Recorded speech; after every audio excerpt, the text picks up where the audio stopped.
ao 10º ano da CPFL Cultura e da gravação do programa CPFL, Café Filosófico CPFL. Hoje daremos continuidade ao módulo Os 7 Prazeres Capitais, de curadoria do historiador Leandro Carnal. Lembrando que, nesse módulo, discutiremos em cada programa um dos pecados capitais sob o olhar atual, durante os meses de março e abril. No programa de hoje, falaremos sobre preguiça e diligência, com o filósofo Oswaldo Giacoia, que também está lançando o seu mais novo livro, Heidegger Urgente, pela editora 3 Estrelas.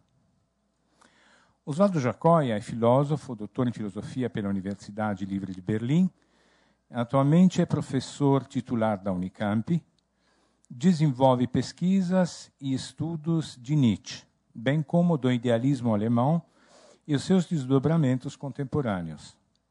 Autor de diversos livros, como Pequeno Dicionário de Filosofia Contemporânea, Nietzsche, para além do bem e do mal, Labirintos da Alma, entre outros.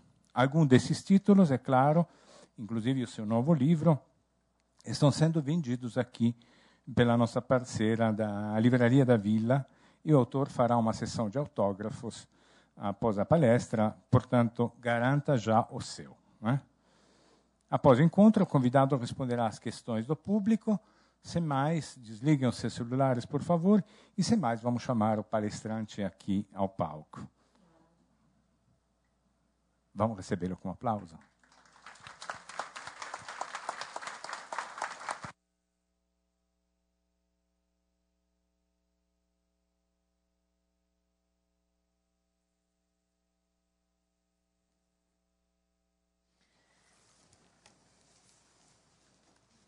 Boa noite a todos e a todas.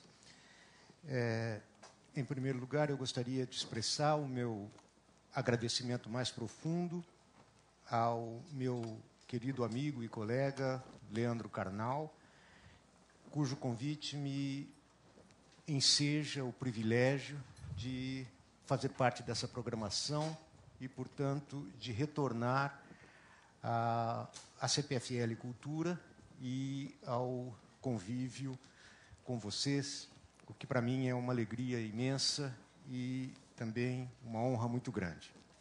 Eu gostaria de agradecer também aos responsáveis pelo Café Filosófico da CPFL Cultura, pela oportunidade, cumprimentar a todos os que se encontram fisicamente ou virtualmente presentes, e agradecer também pelo apoio e pela solidariedade aqui nessa noite. Muito obrigado. Eu pretendo apresentar a vocês algumas reflexões sobre a preguiça e a diligência, a pedido do meu colega Leandro Carnal.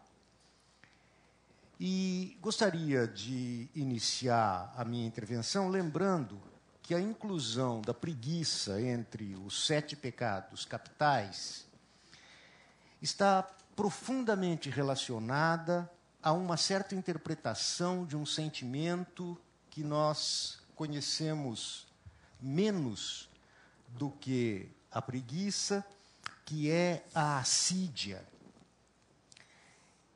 E esta relação entre a assídia e a preguiça, ela está atestada desde os textos mais antigos, ela pode ser encontrada, por exemplo, em Tomás de Aquino, e ela é encontrada também no catecismo atual da Igreja Católica, de que eu cito um curto trecho.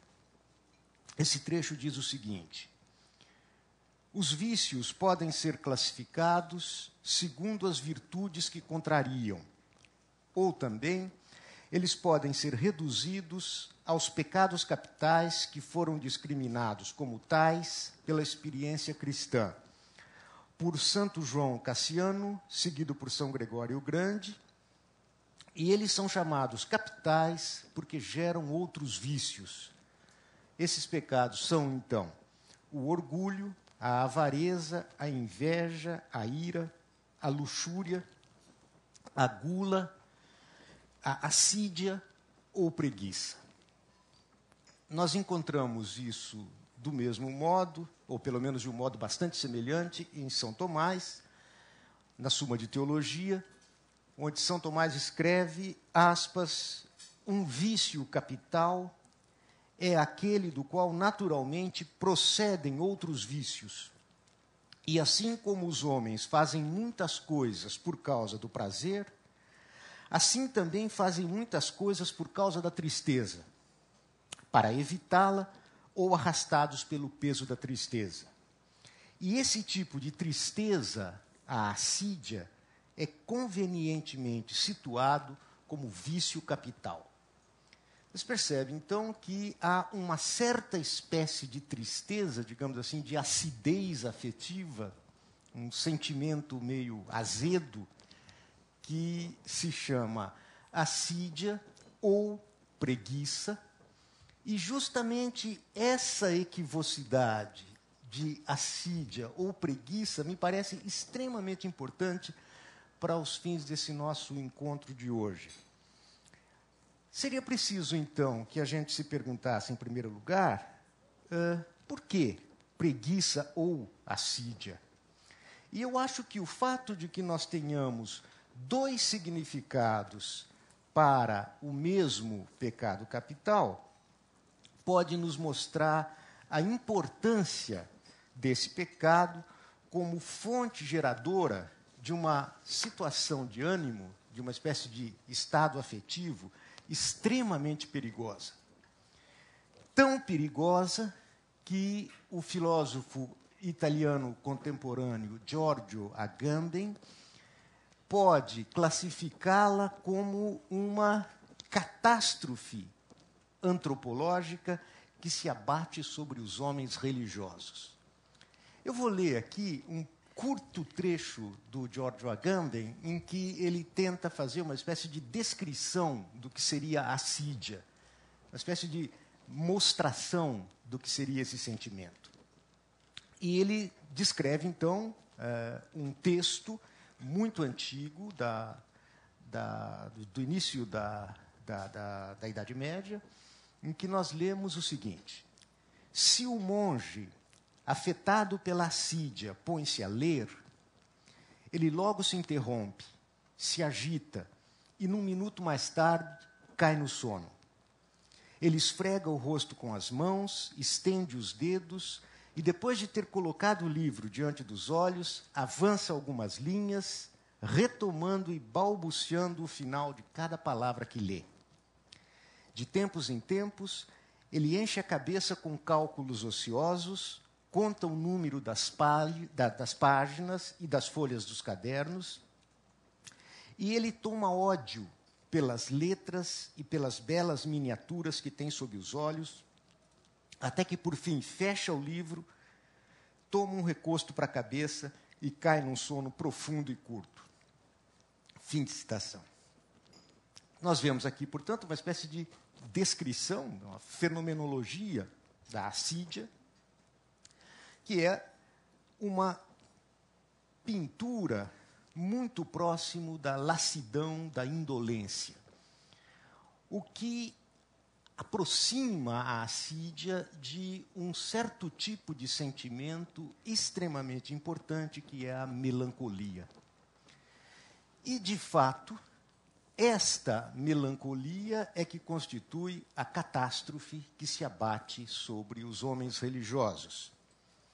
E é uma catástrofe porque ela gera o tédio, o desinteresse, uma espécie de fastio e de asco pelo esforço em geral, seja ele físico ou seja mental, e que é alguma coisa ainda muito mais perigosa do que a simples inação, a desídia, a indolência ou a preguiça.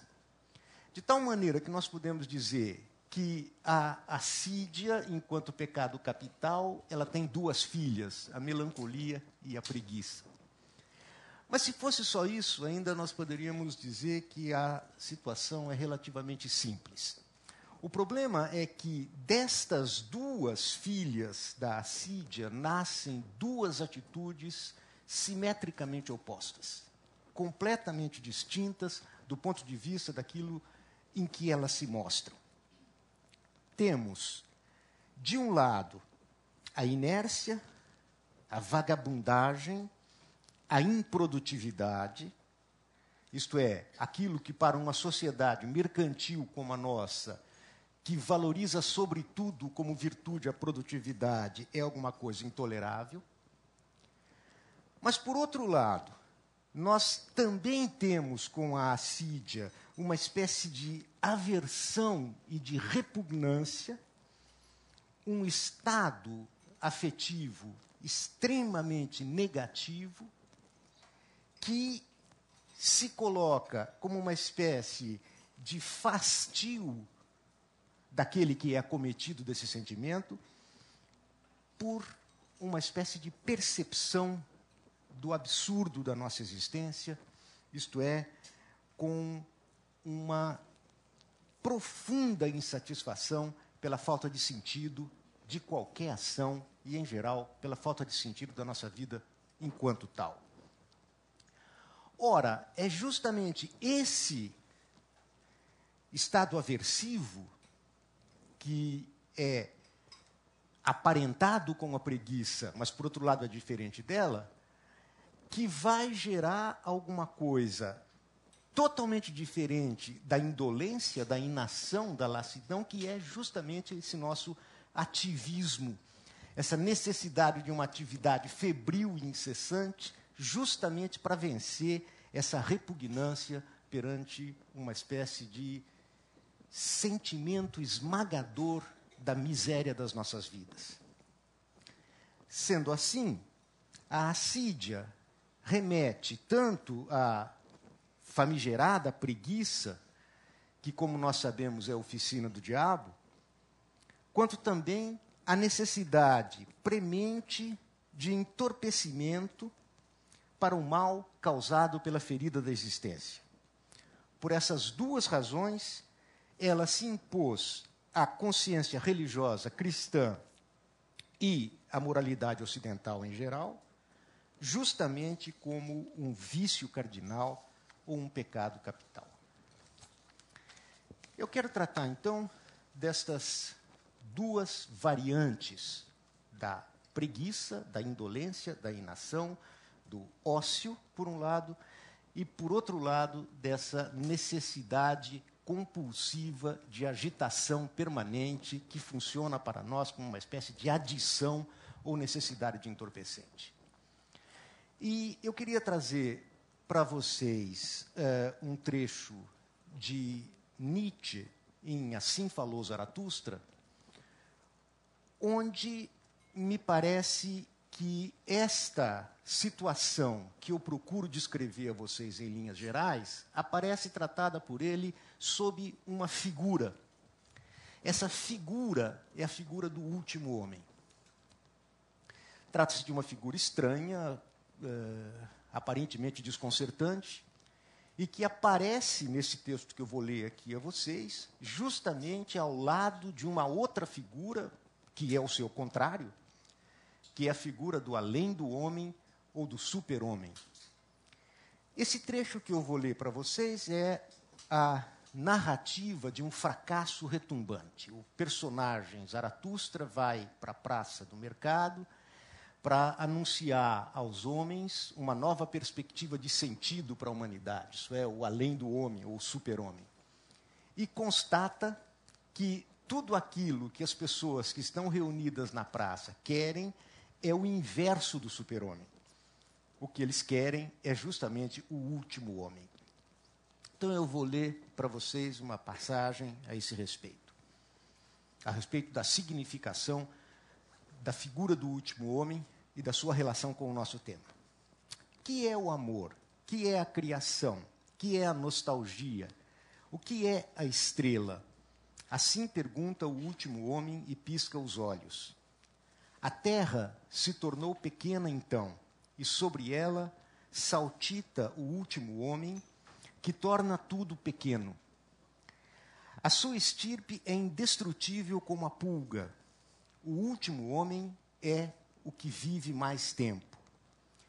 Nós inventamos a felicidade, dizem os últimos homens, e piscam os olhos. Abandonaram as regiões onde é duro viver, pois a gente precisa de calor.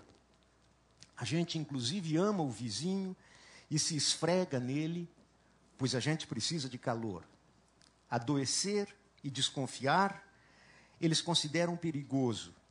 A gente caminha com cuidado. Louco é quem continua tropeçando com pedras e com homens. Um pouco de veneno, de vez em quando, produz sonhos agradáveis. E muito veneno, por fim, para ter uma morte agradável. A gente continua trabalhando, pois o trabalho é um entretenimento, mas evitamos que a diversão nos canse. Já não nos tornamos nem pobres, nem ricos. As duas coisas são demasiadamente molestas. Quem ainda quer governar? Quem ainda quer obedecer? As duas coisas são demasiadamente molestas. Nenhum pastor e um só rebanho. Todos querem o mesmo, todos são iguais. Quem sente de outra maneira, segue voluntariamente para o hospício. A gente ainda discute, mas logo se reconcilia, senão estropia o estômago. Temos o nosso prazerzinho para o dia e o nosso prazerzinho para a noite. Mas honramos a saúde. Nós inventamos a felicidade, dizem os últimos homens, e piscam o olho. Final da citação do texto de Nietzsche. Ora, o que eu quero tentar mostrar a vocês aqui é que essa figura do último homem é tanto o signo quanto a alegoria de uma visão fantasmagórica. Com base nela, acredito que nós possamos entrever uma das mais profundas e inquietantes suspeitas de Nietzsche, aquela que o colocava diante dos seus dois sentimentos mais implacáveis: a compaixão pelo homem moderno e o asco despertado pela visão da sociedade contemporânea.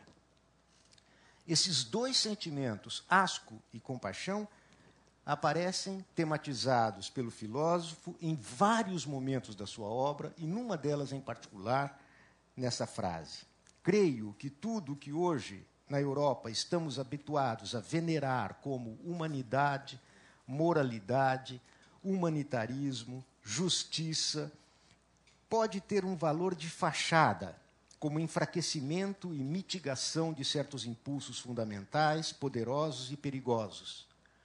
Porém, a despeito disso, não é nada além do que o apequenamento inteiro do homem, a sua definitiva mediocrização, se me quiserem desculpar uma palavra desesperada para um assunto desesperado. Os tempos modernos, portanto, os nossos tempos, se inauguram justamente sob o signo dessa figura. E com a abolição teórica, a condenação moral, jurídica e política da escravidão, uma instituição banida da cena pública com a configuração do republicanismo e do moderno Estado democrático de direito. No entanto, a proibição legal da escravidão institucional não poderia suprimir o reino das necessidades, as urgências da conservação da vida e a necessidade incontornável do trabalho. Justamente por causa disso, o homem moderno vive uma dilaceração, uma espécie de fragmentação e de contradição entre duas aspirações.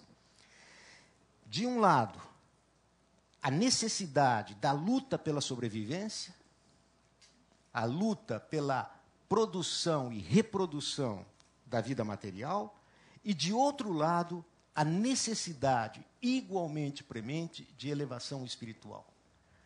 Justamente por isso, num momento em que se inicia o projeto político da modernidade, é necessário travestir a necessidade de reprodução da vida, isso é, a necessidade do trabalho, do esforço e da fadiga, com uma certa tintura de nobreza. É justamente daí que nascem as palavras dignidade do trabalho e dignidade do homem, como se as duas coisas estivessem essencialmente relacionadas. O último homem é o lídimo representante dessa contradição. Nele, a ideologia do igualitarismo solda-se com uma fundamentação político-religiosa proporcionada pela moral hegemônica da sociedade ocidental, a saber, a moral cristã ascética da operosidade, da diligência, do sacrifício e do mérito exclusivamente medido em termos de produtividade. Daí resulta que o projeto político moderno, sob a forma da extensão planetária da igualdade democrática como única forma de legitimação ético-jurídico-política, constitui uma forma de organização social que empreende e promove a mediocrização e a autodiminuição de valor do homem. É justamente sob a égide do liberalismo burguês, com as suas aspirações universais à igualdade, que se opera uma tentativa de universalização das instituições democráticas e, a partir daí, o nivelamento do homem transformado em rebanho uniforme e coletivo anônimo de indivíduos laboriosos. Daí o nosso visceral ódio à preguiça e a sua transformação em pecado capital. Ao instituir-se como valor absoluto, submetendo a si toda e qualquer outra forma de sentimento de valor e parâmetro de avaliação, as ideias modernas, ao mesmo tempo em que empreendem um efeito de nivelamento massivo do homem ocidental, satisfazem uma vontade de poder tirânica. Expressões desse movimento são a estéril autossuficiência da nossa própria civilização e a redução utilitarista do ideal de felicidade a conforto, segurança e bem-estar, e a autocompreensão do homem europeu moderno como sendo o sentido do progresso e o final da história. Nietzsche procura descrever todo esse longo processo que conduz a esta hegemonia do último homem, tal como se por ele se produzisse não apenas uma reificação do humano, mas um nivelamento identificador, que pode ser considerado como um processo histórico em acelerada marcha triunfal que emerge da Revolução Industrial.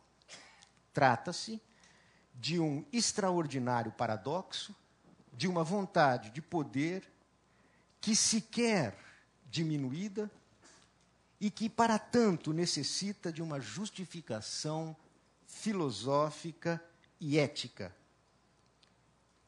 Aspas, demonstrar a necessidade de que há um emprego sempre mais econômico do homem e da humanidade, há uma sempre mais firmemente intrincada maquinaria de interesses e rendimentos, produz um processo de adaptação, de nivelamento, que eu denomino chinesismo superior, escreve Nietzsche, preparatório da maquinalização da humanidade em grande estilo. Se temos, primeiramente, escreve ele num outro texto. Uma administração econômica global da Terra, então a humanidade, como maquinaria, pode encontrar a serviço dela o seu melhor sentido, como um imenso mecanismo de engrenagens sempre menores, sempre mais sutilmente adaptadas, como um sempre crescente tornar-se supérfluos de todos os elementos que dominam e comandam, como um todo de imensa força cujos fatores singulares representam forças mínimas, valores mínimos, maquinaria global e solidariedade de todas as engrenagens para promover um máximo de exploração do homem. Vê-se, o que eu combato, escreve Nietzsche, é uma espécie de otimismo econômico. Como se o crescente prejuízo de todos, também o proveito de... Como se, com o crescente prejuízo de todos, também o proveito de todos tivessem necessariamente que crescer. Porém, o que me parece ser o caso é exatamente o contrário. O prejuízo de todos se soma numa perda global. O homem se torna menor, de modo que não se sabe mais para que serviu esse formidável processo. Um para quê? Um novo para quê? É disso que a humanidade necessita. Bem, vemos então aqui que, em face desta descrição que eu procurei apresentar a vocês do último homem e do seu resultado, ou seja, esse enorme prejuízo econômico de reificação e nivelamento global da humanidade em escala planetária, o que o Nietzsche se empenha em fazer é buscar uma nova perspectiva de sentido. Ora, aquilo que aparece para nós como uma nova perspectiva de sentido é justamente a glorificação do trabalho, a valorização do trabalho como sendo a expressão essencial da dignidade do homem. Eu penso que Nietzsche aqui é talvez um dos primeiros e mais radicais apologistas do ócio e da preguiça. E que talvez este novo sentido só possa realmente ser entrevisto a partir de uma apologia do ócio e da preguiça com boa consciência. Cito um texto muito saboroso. Os apologistas do trabalho, na glorificação do trabalho, nas incansáveis referências à bênção do trabalho, vejo a mesma ideia oculta que há no louvor das ações impessoais e de utilidade geral. A do temor ante aquilo que é individual. No fundo, sente-se agora a visão do trabalho, entendo por isso a dura laboriosidade desde a manhã até a noite, que semelhante trabalho é a melhor polícia, que ele detém as rédeas de cada um e sabe impedir o desenvolvimento da razão, dos anseios, do gosto pela independência.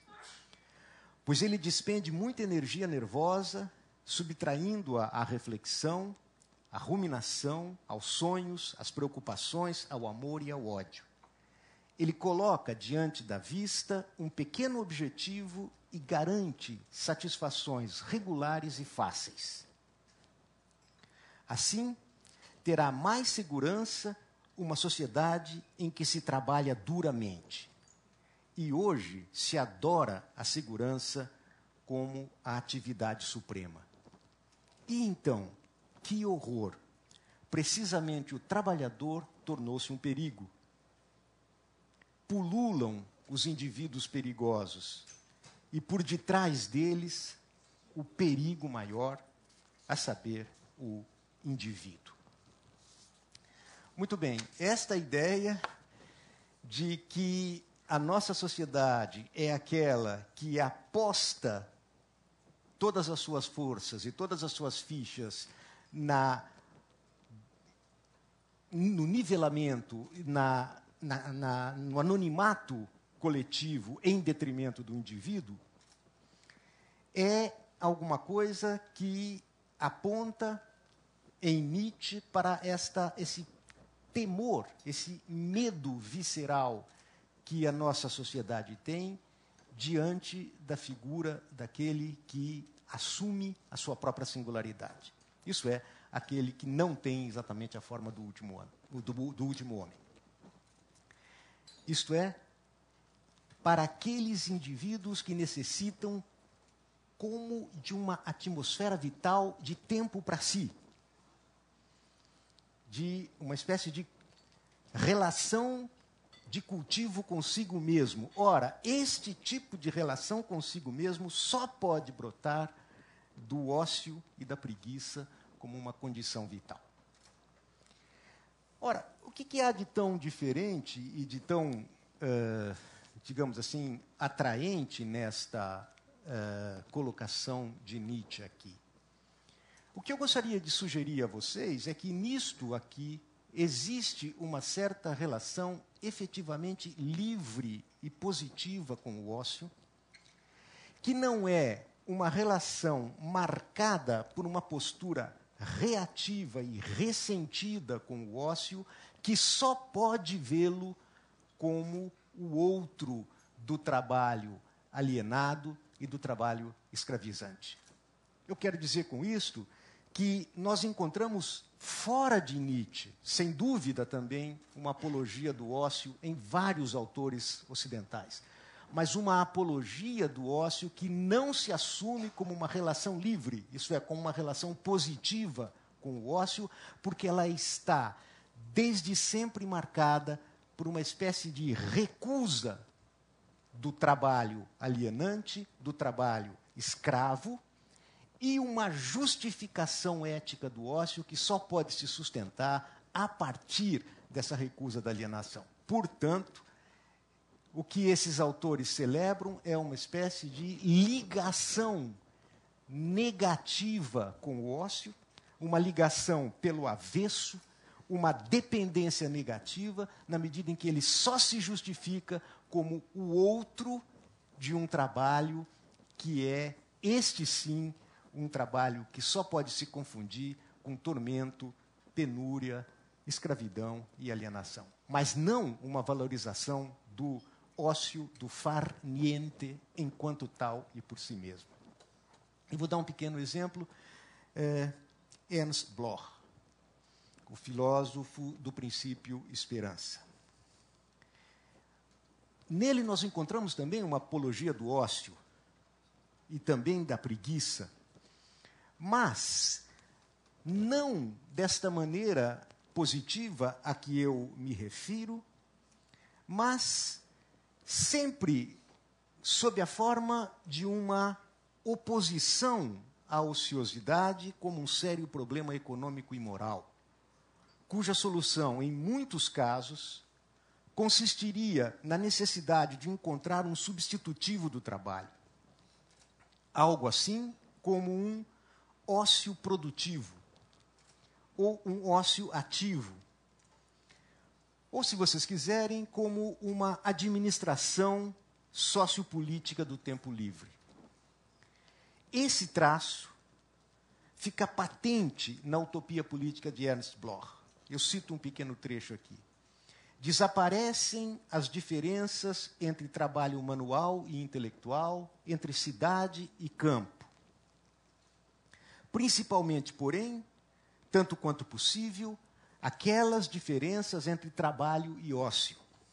Uma sociedade sem classes suprime a alienação do trabalho humano, aquela na qual o próprio trabalhador se sente como mercadoria alienada, estranha, reificada e, por causa disso, infeliz em seu trabalho.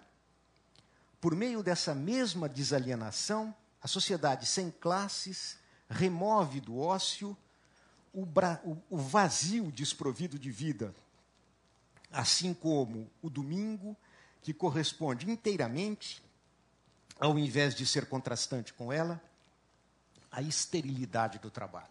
Fim da citação. Vocês percebam, portanto, que aqui há uma avaliação do ócio, mas, como eu digo, de um ócio que já não se diferencia mais do trabalho. É um ócio propriamente produtivo. Uma tal concepção, como eu digo, mantém com o ideal do trabalho uma ligação pelo avesso.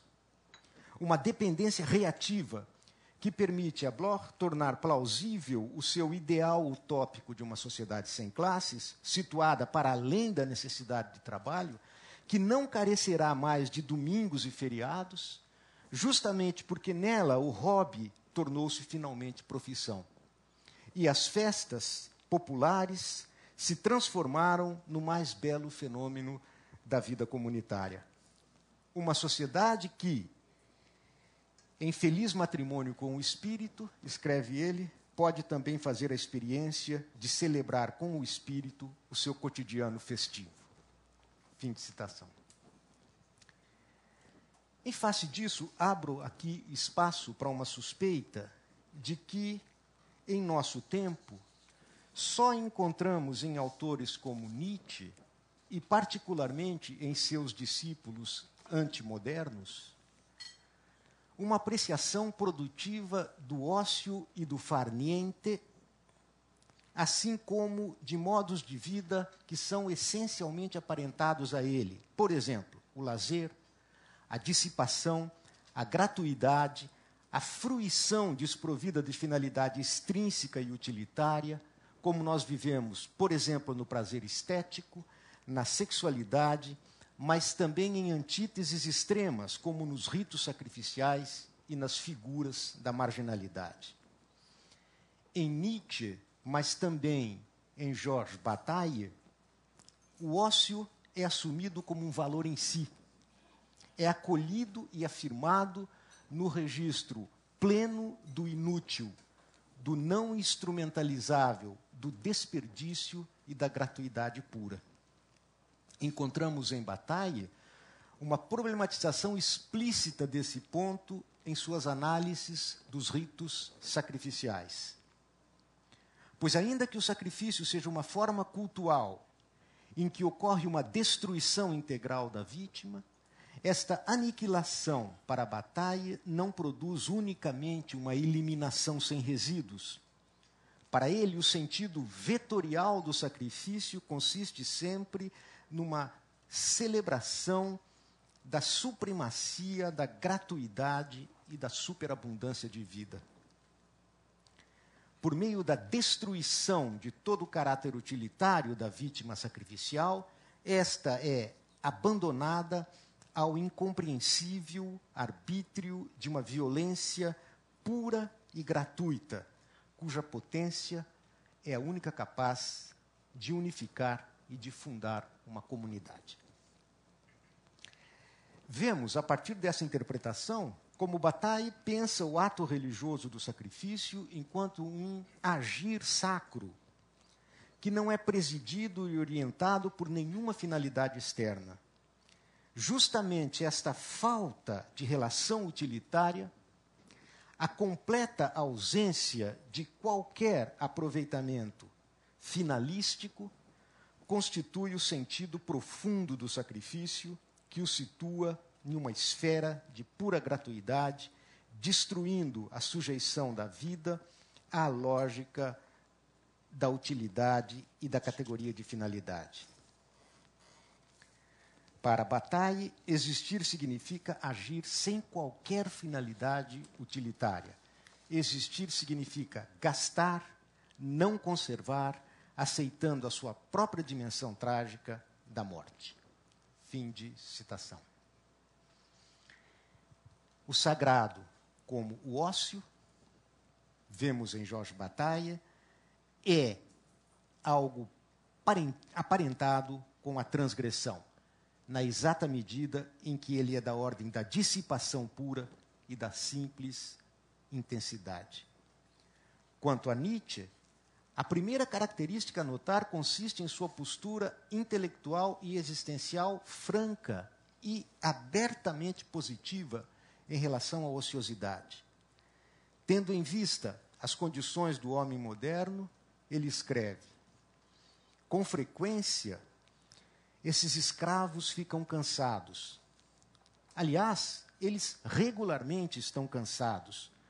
Por isso eles se satisfazem tanto com as suas distrações, o que constitui a mais curiosa marca do nosso tempo, com os seus redutos de cerveja e de vinho, a sua medida de aprazível entretenimento, as suas festas e as suas igrejas. Tudo isso é tão medíocre, pois aí não se pode consumir muito espírito e muita força. Sim, o ócio, este ócio é o farniente daqueles que ainda conservam muita força em si mesmos. Um outro texto que me parece excelente em relação a isso é aquele no qual nós vemos todos esses elementos que eu venho tratando até agora reunidos num diagnóstico. Esse diagnóstico, Nietzsche o reúne num conceito que ele chama de barbárie civilizada. Em geral, a gente costuma pensar a civilização como o contrário da barbárie. Ora, o nosso tempo é, para ele, justamente caracterizado por ser um tempo de barbárie civilizada. À medida em que andamos para o Ocidente, escreve ele, torna-se cada vez maior a agitação moderna, de modo que, no conjunto, os habitantes da Europa se apresentam aos americanos como amantes da tranquilidade e do prazer, embora se movimentem como abelhas ou como vespas em voo. Essa agitação se torna tão grande que a cultura superior já não pode amadurecer os seus frutos. É como se as estações do ano se seguissem com demasiada rapidez. Por falta de tranquilidade, a nossa civilização se transforma em uma nova barbárie. Em nenhum outro tempo, os ativos, isto é, os intranquilos, valeram tanto como agora. Logo, entre as correções que necessitamos fazer no caráter da humanidade, está fortalecer, em grande medida, o elemento contemplativo.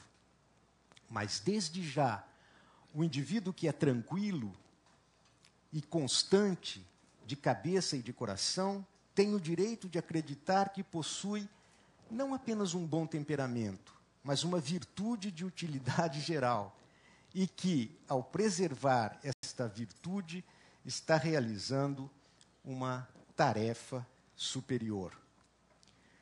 Ora, esta noção de barbárie civilizada e de agitação permanente e intranquila vem mostrar, precisamente em função da sua falta de sentido, que, a despeito de todo o gasto de energia nesse agitar-se permanente, o processo todo é absolutamente irracional.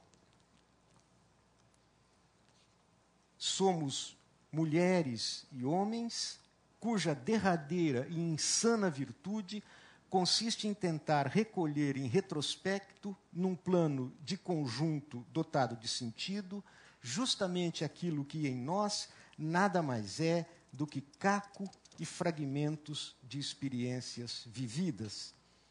O tempo da nossa existência social, a despeito de toda a sua agitação, encontra-se tão privado de sentido quanto o escravo se encontrava alienado do produto do seu trabalho. Isso nós, que nos consideramos os herdeiros das luzes, que nos orgulhamos de ser os sujeitos da civilização e do desenvolvimento, e que instituímos a nós mesmos como legatários e verdadeiros destinatários do fim da história. A escravidão dos bárbaros, escreve Nietzsche, quer dizer a nossa, é uma escravidão mental marcada pela divisão do trabalho como princípio de barbárie e domínio do mecanismo. A moderna divisão do trabalho, inspirada na fábrica, induz, favorece e consolida as especialidades cada vez mais pronunciadamente unilaterais, tanto no âmbito da produção material quanto no do espírito, no reino da necessidade como na liberdade. Ora, esta divisão técnica em especialidades é o fim de um pensar propriamente orgânico. Ou seja, de acordo com o diagnóstico de Nietzsche, a contrapartida do nosso mundo laborioso é justamente a escravidão mental. A escravidão mental que se reflete no íntimo dos nossos corações e na visibilidade dos nossos corpos. Há um texto em que isso me parece expresso de uma forma bastante aguda. Esse texto chama-se Em Favor dos Ociosos. E ele é escrito da seguinte maneira: como sinal de que decaiu a valorização da vida contemplativa, os eruditos de agora competem com os homens ativos numa espécie de fruição precipitada, de modo que parecem valorizar mais esse modo de fruir do que aqueles que realmente lhes convém e que, de fato, é um prazer bem maior. Se eruditos se envergonham do ócio, isso é, por certo, um sinal dos tempos. Mas há algo de nobre no ócio e no lazer. Se o ócio é realmente o começo de todos os vícios, então, ao menos, ele está bem próximo de todas as virtudes. O ocioso é sempre um homem melhor do que o ativo. Mas não pensem que, ao falar do ócio e do lazer, eu estou me referindo a vocês, seus preguiçosos. Fim de citação. A selvageria da moderna barbárie civilizada se denuncia em nossos dias, sobretudo no plano da relação entre a arte e a vida.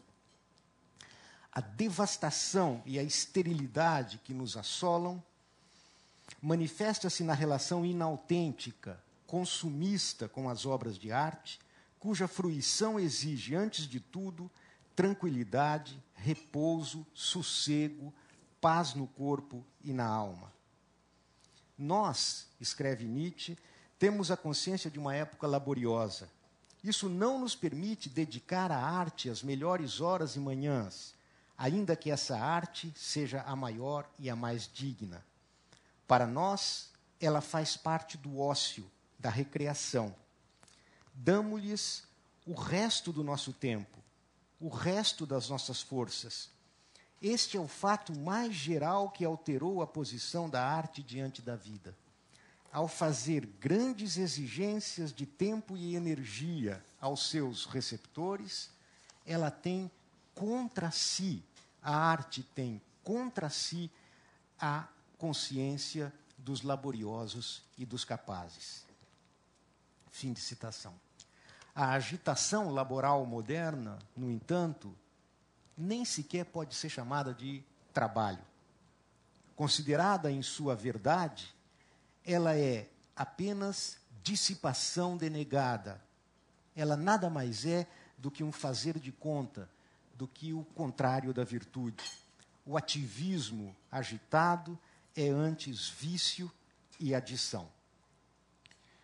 Uma antiga sabedoria zen budista considerava que os mestres e sábios só adquiriam a perfeição que é própria dos homens simples quando fossem capazes de experimentar a mútua necessidade da ação e da contemplação, de modo que, na comum exigência de ambas, restava abolida a oposição excludente entre agir e não agir. Cito um antigo texto zen budista. Os antigos diziam que estavam ativos durante todo o dia e, no entanto, nada tinham feito. Visto a partir da percepção imediata, em meio à atividade domina o repouso. Nós, então, e só então, agimos sem agir. Fim de citação. Isso porque, para essa modalidade de sabedoria oriental, é somente em meio à mais intensa atividade que pode vigorar o repouso, na consciência de que a atividade qualitativamente superior é aquela em que agimos sem necessidade de agitação, de modo que, em meio à mais intensa atividade, impera a ausência de movimento. Para nós, todavia, seria de grande utilidade gastar um pouco de tempo para reaprender a lição da sempre sóbria e instrutiva filologia. Conquanto de etimologia incerta, a palavra latina labor, trabalho, lavoro, labor, travail, remete à ideia de dor, tormento, agonia, sofrimento, esforço, cansaço, pena, e extrai esta rede de significações da sua relação etimológica com tripalium, um instrumento de tortura usado no princípio da Idade Média. Nossa vertiginosa agitação só é capaz de encontrar repouso na paradoxal espiral permanente de uma necessidade de consumo ininterrupto. Aspas, pois viver continuamente à caça de ganhos obriga a despender o espírito até a exaustão, sempre fingindo, sempre fraudando, antecipando-se aos outros. A autêntica virtude agora é fazer algo em menos tempo do que os demais. Assim, são raras as horas em que uma honesta retidão é permitida. Nessas horas, porém, a pessoa está cansada e gostaria não apenas de se deixar ficar, mas de se estender desajeitadamente ao comprido. É conforme tal inclinação que as pessoas agora escrevem cartas. E o estilo e o espírito das cartas sempre serão o verdadeiro sinal dos tempos. Se ainda há prazer com a sociedade e as artes, é o prazer que arranjam para si os escravos exaustos do trabalho. Que lástima essa modesta alegria de nossa gente culta e inculta. Que lástima essa desconfiança crescente de toda alegria. Cada vez mais o trabalho tem ao seu lado a boa consciência. A inclinação à alegria já se chama a si mesma necessidade de descanso e passa a ter vergonha de si própria. Fazemos isto por nossa saúde, é o que dizem as pessoas quando são flagradas numa excursão no campo, por exemplo. Fim de citação. Com efeito, o estilo e o espírito das cartas serão sempre um inesgotável fundo semiótico, um verdadeiro sinal dos tempos. Nossas cartas são postadas em twitters, blogs, sites e redes virtuais de comunicação imediata, em dimensão espacial intergaláctica e em tempo real. Talvez o elemento de unidade de nosso estilo de comunicação epistolar possa ser encontrado no volume de tráfego em redes mundiais de computadores, em termos de quantidade de transmissão de bytes por segundo.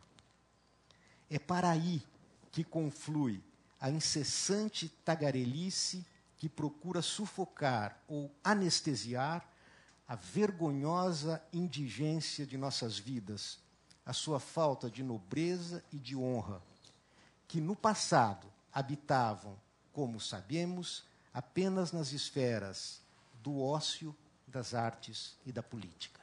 Muito obrigado.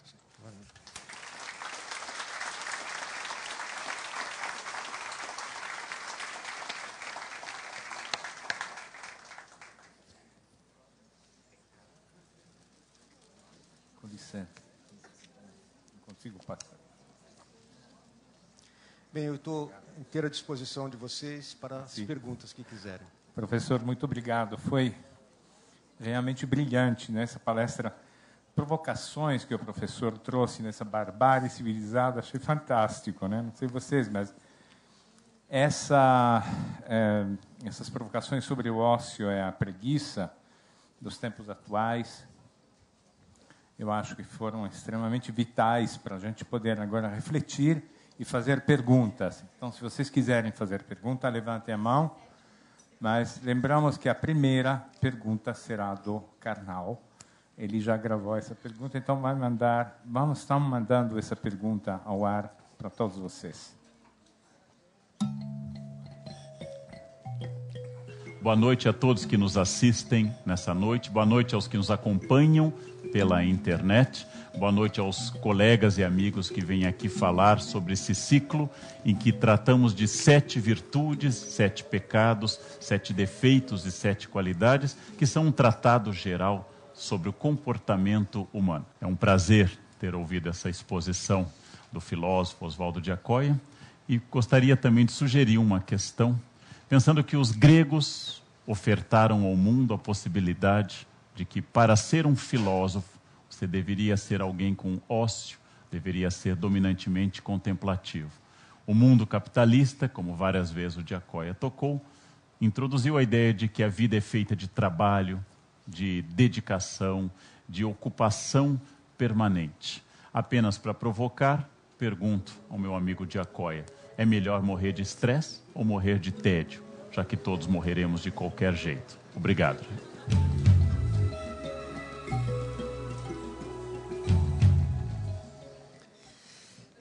Bom, obrigado ao Leandro pela pergunta.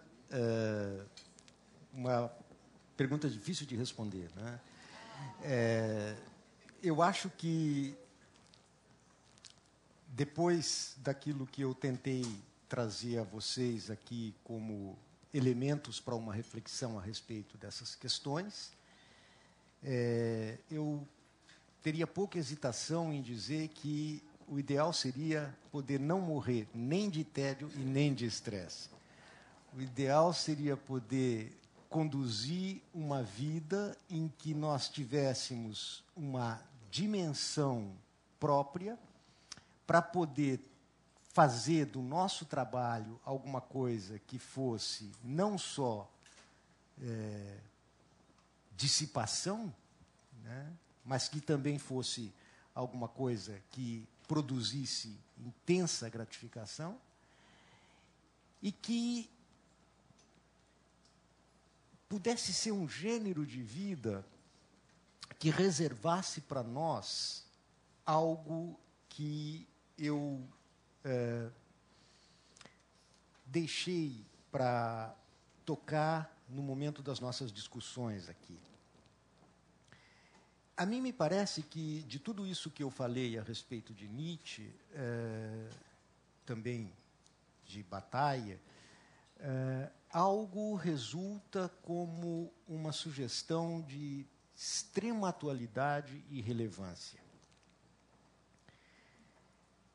É preciso que, nos nossos dias, nós sejamos capazes de recuperar um certo sentido de ética ou de ethos, com o qual um pensador como Nietzsche trabalha permanentemente e de forma absolutamente intransigente. Nesse sentido, ou nessa acepção de ethos ou de ética, ética não tem a ver com nenhuma forma de prescrição normativa, imperativo, preceito, mas, pelo contrário, a ética tem uma relação profunda com a arte e ela se torna uma estilística. Ética é, nesse caso, entendida e praticada como uma estilística da existência, como uma relação de si consigo mesmo, como uma espécie de atividade pela qual e no curso da qual nós sejamos capazes de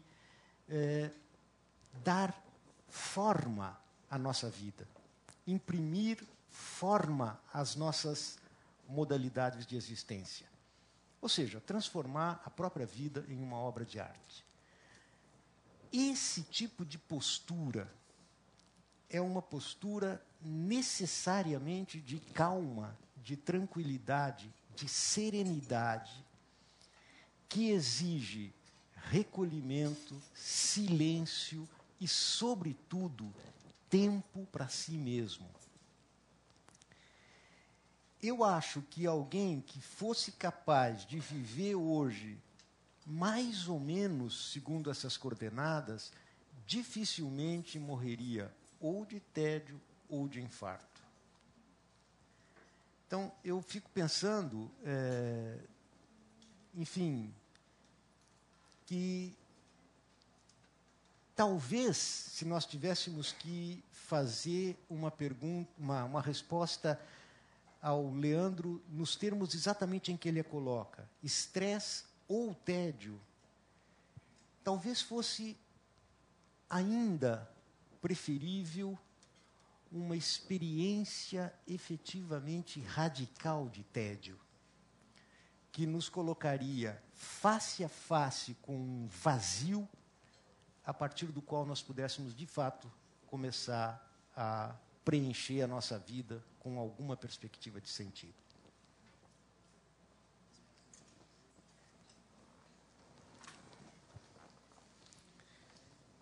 Boa noite, professor. Aqui. Nós estamos transmitindo esse programa pelo site da CPFL Cultura, onde muitos internautas nos acompanham, e estão chegando várias perguntas pelo chat, né? Então, para começar, vamos à pergunta de Alan P. Há na filosofia heideggeriana alguma correlação com a preguiça ou o trabalho? Pode-se pensar no homem inautêntico ou nas várias formas de queda como a causa ou decorrência da preguiça? Eu agradeço bastante essa pergunta, não só porque ela guarda uma profunda relação com o tema da minha intervenção aqui, mas também porque ela me dá a oportunidade de fazer alguma menção ao livro que acaba de ser lançado. A minha primeiro elemento de resposta seria a questão da queda e da inautenticidade não pode ser considerada em termos simplistas como algo necessariamente mal ou ruim ou algo a ser evitado. Não. Esta condição de vida inautêntica é uma condição na qual todos nós estamos mergulhados. E é justamente a partir dessa inautenticidade é que nós podemos, alguma vez, fazer um trânsito para uma perspectiva de um si próprio e de uma vida autêntica. Mas, precisamente, este trânsito, essa transição, né, do inautêntico, do impessoal, para o autêntico e o si próprio, é alguma coisa que só pode ser feita se nós estivermos em condição de evitar essas duas máximas tentações, que são as tentações do nosso mundo contemporâneo. Isto é, o ativismo e a tagarelice.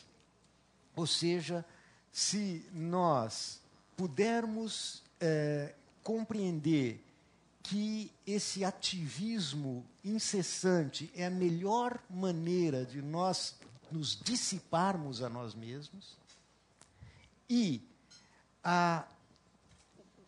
essa compulsão, essa necessidade imperiosa de estar falando o tempo todo, essa tagarelice que é muito própria do palavrório nosso, que hoje, então, em função, inclusive, destas novas tecnologias, ela transforma as nossas sociedades em uma sociedade do palavrório incessante. Talvez, se a gente pudesse evitar essas duas grandes tentações, a gente efetivamente pudesse ter mais tempo para o silêncio, ter mais tempo para o recolhimento e, portanto, ter mais tempo para si próprio e para a possibilidade de uma vida efetivamente autêntica e não simplesmente impessoal. Aliás, existe uma frase do Nietzsche que eu acho que com toda certeza, nós poderíamos aplicar nesse contexto a Heidegger também, que é mais ou menos a seguinte, eu cito de cabeça: quem não tem 2/3 do seu tempo livres para si próprio é escravo, seja ele banqueiro, capitalista, ou professor universitário, ou operário.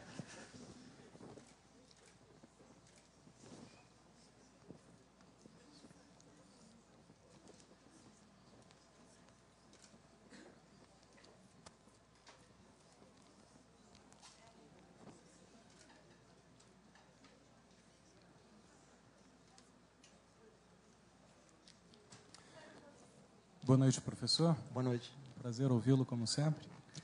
É um prazer em vê-lo também. A minha pergunta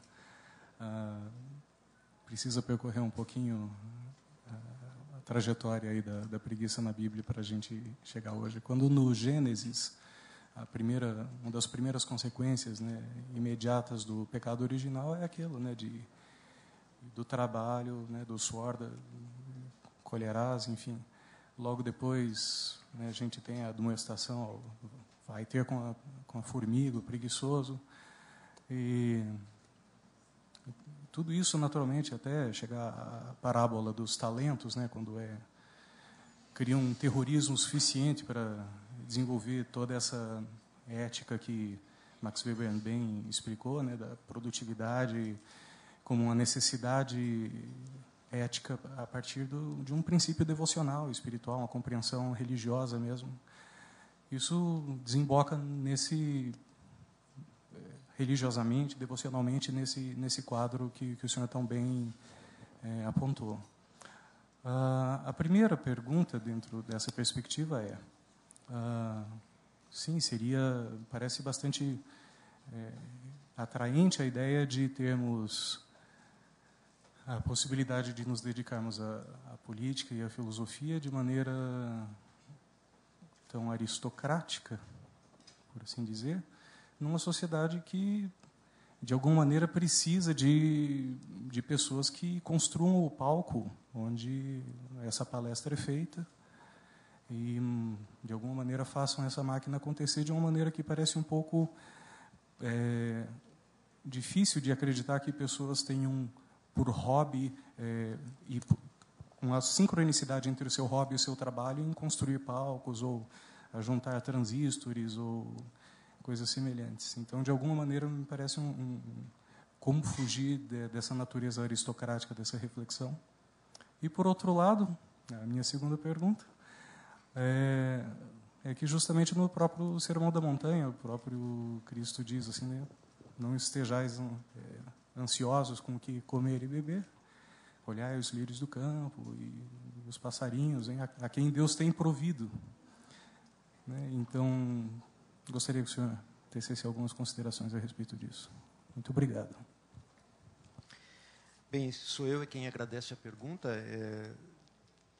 manifesta a pertinência aqui e em particular porque ela me dá um ensejo de tocar em algumas questões que eu acho de máxima importância. O senhor Giancarlo se referiu ao termo provocação. Você sabe muito bem, talvez um dos recursos, né, estratégicos destes textos que eu trouxe aqui, né, é precisamente o efeito provocativo que eles mobilizam. Isso é deliberado no caso da filosofia do Nietzsche, né? Então, por exemplo,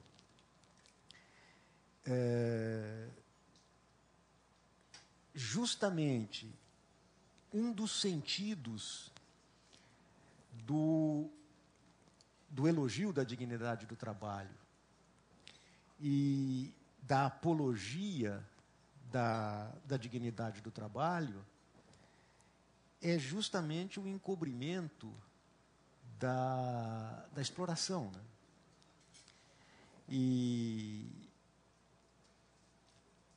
E o esquecimento de que para os gregos, mas não só, né? Aquilo que tinha contra si a má consciência era justamente o trabalho. O que era, digamos, o que portava o sinal da infâmia era justamente o trabalho. Tudo se passa, portanto, como se nós tivéssemos feito uma inversão radical, quer dizer, o mundo moderno é aquele que troca os sinais e vai colocar lá onde você tinha o estigma da servidão e da necessidade, lá você vai colocar o valor propriamente positivo. E isto, é cruel a história, mas isso justamente para garantir que se possa continuar perpetuando a relação de dominação e de exploração. Justamente porque a nossa sociedade não pode funcionar sem isso. Então, esta justificativa edulcorada de uma legitimação moral e religiosa é a contraface de um reconhecimento mudo da necessidade da exploração. E precisamente isso que você usou, aliás, é interessante que você tenha trazido a palavra, né, aristocracia. Essa é uma outra palavra que faz cócega nos nossos ouvidos, quer dizer, ela é politicamente incorreta, ela é, digamos, insuportável para nós. Ora, quando Nietzsche usa o termo aristocracia do espírito, o que ele está querendo fazer é provocar justamente um efeito de distanciamento. Ou seja, a modernidade está tão colada na nossa vista que nós não podemos exercer nenhuma espécie de crítica em relação a ela, simplesmente porque nós não vemos. E nós não queremos reconhecer que nós temos, sim, uma aristocracia bastarda, porque não é uma aristocracia do espírito. Então, esse tipo de coisa, né, aponta muito na direção da sua terceira referência, à sua primeira pergunta, ao ascetismo próprio de uma sociedade mercantil como a nossa. A produtividade, a operosidade é justamente uma exigência da moral ascética, né, que não pode conviver com a perspectiva do excesso, do transbordamento, da dissipação, que é justamente a perspectiva do ócio. Então, nós somos necessariamente uma sociedade da falta, da carência, isto é, aquela que tem que ganhar o pão com o suor do seu rosto. E mesmo no interior desta relação entre a ascese religiosa e a moral capitalista, nós não temos tempo, por exemplo, para essa relação livre com a nossa própria existência e com as atividades do espírito, que é os lírios do campo, que não tecem e não fiam. Quer dizer, é isso que eu estou chamando um pouco de relação a si, relação consigo, né? Uma só coisa é necessária, e a tua irmã escolheu a melhor. A tua irmã não está lá fazendo bolinho de fubá e cuidando da casa, etc. Não, ela escolheu o espírito. Nem sequer para isso, que é um elemento da nossa própria tradição, nós temos abertura mais. Tá?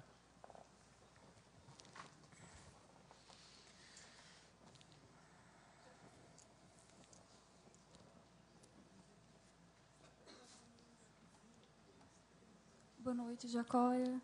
Boa noite. A minha pergunta, ela ia exatamente nesse sentido do que você acabou de falar. você apresentou aqui uma postura ética que o indivíduo deveria seguir diante dessa catástrofe que é a impossibilidade de lidar com felicidade, trabalho. Isso. E a minha pergunta é, eu fico perplexa diante do que poderia ser uma saída política diante disso. Você apresentou muito bem uma saída individual, e eu queria entender o que politicamente nós poderíamos fazer em coletivo. Queria saber o que você acha dos movimentos sociais. Você apresentou uma passagem belíssima do Bloch sobre a utopia, e aí eu queria saber se é possível perseguir essa utopia. Bom, eu acho que sim. Eu acho que se nós podemos falar do ponto de vista de uma saída individual, de uma espécie de estilística da existência e de trabalho ético sobre si mesmo, talvez a gente possa, digamos, ampliar essa perspectiva de uma nova forma do ethos para nós aqui, que tenha realmente um alcance social e nesse caso, né, essa utopia a que você se refere, né, ela poderia muito bem ter entre os seus elementos fundamentais ou valores uma perspectiva de justiça. E acho que isso sim é uma saída coletiva ou social ou política, né, e que nos engaja como necessariamente como sócios, né, neste projeto de sociedade que nós queremos promover. O que é que nós entendemos por justiça hoje? Em que medida nós temos ainda presente para nós, né, uma representação e uma exigência de justiça que pudesse servir realmente de norte, de diretriz, ou se você quiser, de sentido, de orientação. Eu acho que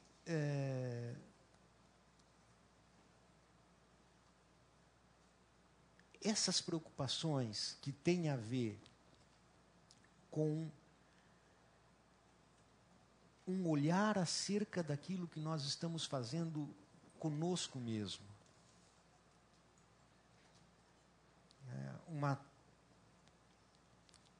exigência de parar para pensar e para refletir, né, para onde nos leva esta figura coletiva de uma vontade de poder que se coloca como absolutamente hegemônica,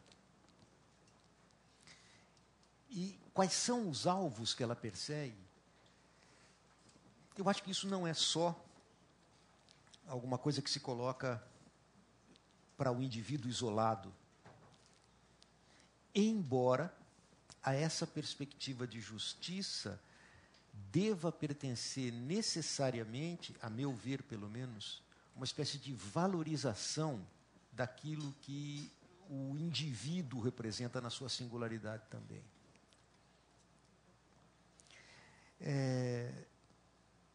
Eu tenho a impressão que uma diretriz por onde nós podemos pensar produtivamente essa questão seria a partir da categoria de instrumentalização. uma reflexão e uma crítica da instrumentalização.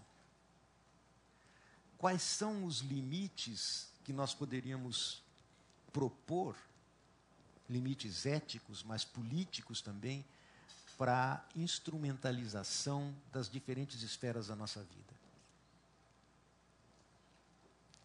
Aonde nós podemos encontrar certos redutos no interior dos quais nós possamos refletir sobre esta, digamos, avalanche da instrumentalização, que nos força a pensar sempre em termos estratégicos, né? A tomar qualquer decisão em termos de uma estratégia, digamos, fundamentalmente mercantil. Então, hoje, nós temos problemas imensos do ponto de vista da instrumentalização da nossa vida inteira. E eu acho que nós pensamos muito pouco, né, acerca da extensão e da profundidade dessa instrumentalização. E acho que alguma coisa como o futuro da filosofia, o futuro da humanidade passa necessariamente por aí. No momento em que nós estamos praticamente no limiar de uma instrumentalização integral. Onde você não tem mais nenhum espaço de vida, onde a razão instrumental não exerce o seu domínio absolutamente tirânico, hegemônico.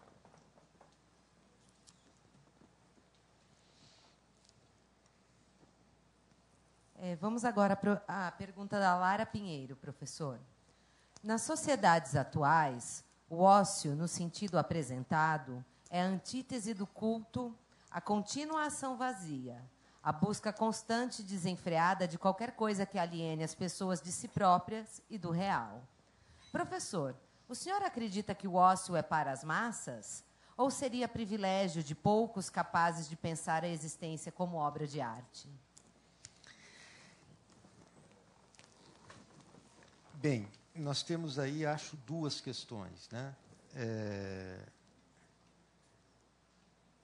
Não resta a menor dúvida de que nós encontramos nessa questão da estilística da existência ou da vida como obra de arte, uma espécie de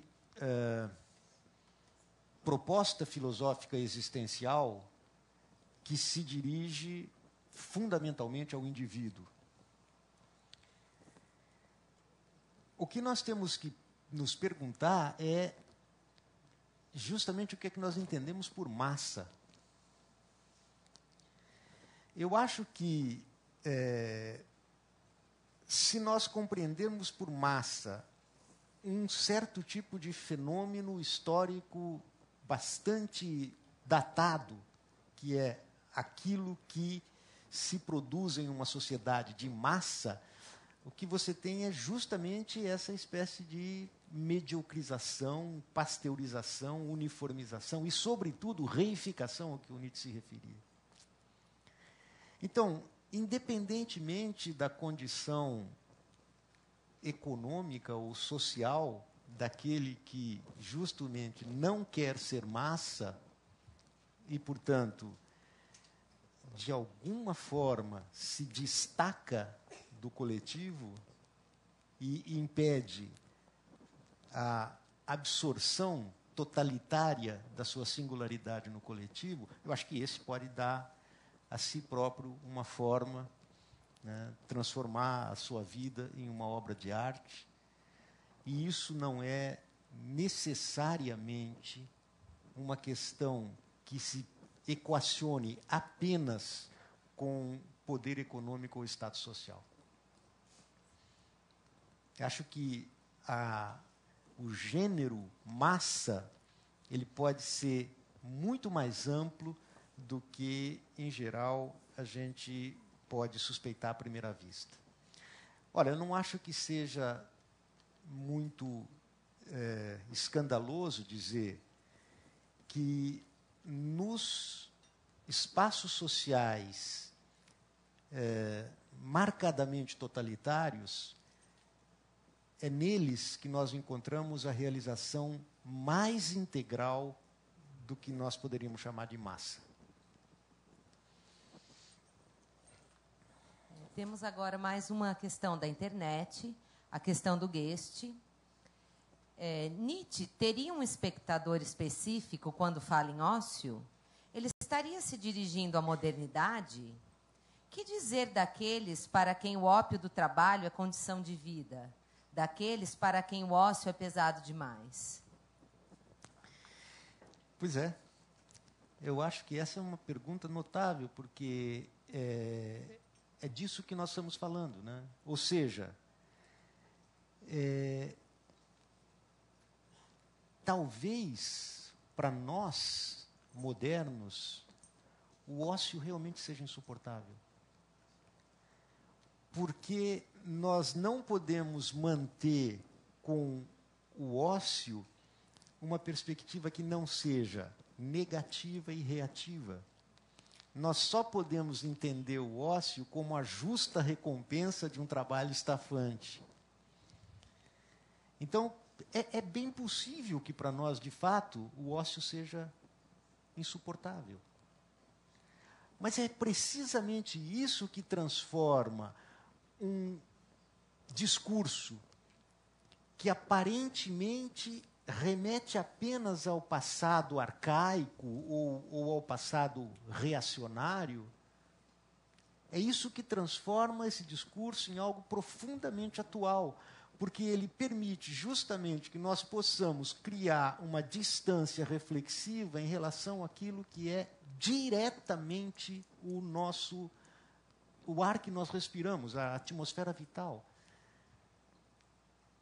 Ou seja, eu tenho a impressão que quando Nietzsche usa termos como extemporâneo, inatual, etc., é justamente a isso que ele quer se referir. Porque aquilo que parece irrecuperavelmente mergulhado no passado acaba adquirindo uma tal atualidade que ele fala para nós de uma outra perspectiva, coisas que são absolutamente vitais para a nossa existência. Extemporâneo aqui significa justamente, se me permitem uma simplificação grosseira, fazer um tal uso do politicamente incorreto que ele possa exercer uma função crítica. Que ele possa desempenhar um papel crítico. Acabamos de ver aí a palavra aristocracia aparecer aqui. A aristocracia é alguma coisa que para nós já é em si moralmente condenada. Bastou ela ser enunciada. Como se nós, de fato, não tivéssemos as nossas diferentes espécies de aristocracia.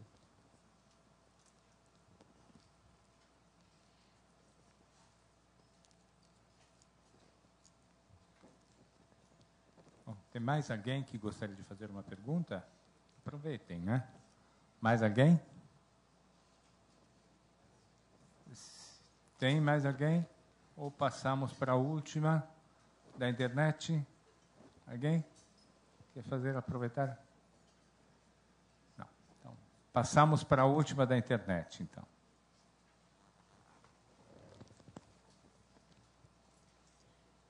Mais uma questão do guest.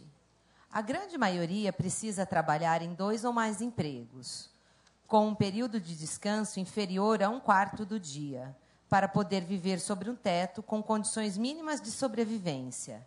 Esse discurso é uma proposta filosófica existencial que se dirige a uma maioria privilegiada economicamente? A uma minoria, né, privilegiada economicamente, desculpe. Eu retomo aquilo que já disse. Eu penso que uma das grandes virtudes desse tipo de postura ou de proposta é justamente o efeito provocador que ele produz. Né? Se, para poder viver debaixo de um teto minimamente digno, você precisa ter 3, 4, 5 empregos, etc., etc., tem alguma coisa errada aqui. Então, é isso que eu tentei na resposta que sugeri há pouco, digamos, mencionar como utopia. Não me parece que seja uma proposta para economicamente abastados, nem para grandes elites. Não, me parece uma espécie de chamamento de atenção para o caráter absolutamente irracional de uma sociedade que se pretende hiperracionalizada. É isso. Ou seja, uma sociedade que se constrói inteiramente com base no cálculo utilitário e na razão instrumental, e se você parar para pensar em fenômenos como esse que você acaba de mencionar, você vai ver que toda esta organização é absolutamente irracional. Mas como essas questões, como os nossos ouvidos não estão dispostos a ouvir esse tipo de problema, às vezes é preciso gritar. Eu acho que o que o Nietzsche fez foi isso, foi fazer uma espécie de estridência que tornasse possível aos ouvidos modernos ouvir alguma coisa que nós não estamos muito dispostos ainda hoje a escutar. Tá bom? Bem, eu agradeço a vocês de todo o coração pela presença, pela atenção, pela generosidade desse nosso diálogo, nessa interlocução. Uma boa noite a vocês.